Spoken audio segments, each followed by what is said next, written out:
তো ভাইরা সব আমরা এই 12 ভোল্ট লাইটটা যেটা বানিয়েছিলাম, এই লাইটটা তোমার ভেতর থেকে পুড়ে গিয়েছে শালা। আর এত ধোঁয়া বেরোচ্ছে কি বলবো, এই শালা এত ধোঁয়া বেরোচ্ছে মনে হচ্ছে ফ্যাক্টরিতে থেকে এত ধোঁয়া বেরোয় না, বুঝলে তো। যে আমাদের এই লাইটটা শালা এটা আমরা দেখি কি পুড়ে গিয়েছে, এটা খুলে খেলে আমরা ঠিক করবো।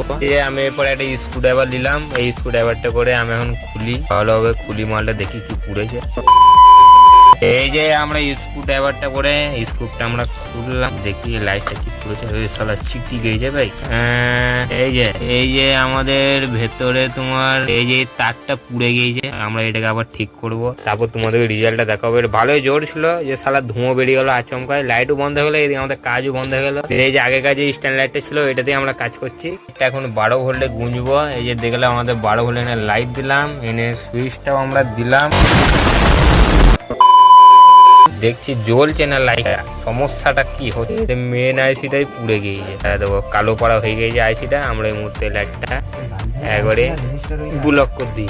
আমরা এই লাইটটা হালকা করে অপারেশন করে দিচ্ছি, একদম ক্লিয়ার করে দিচ্ছি, না যেন মার্কেটে থাকে আর চোখের সামনে না যেন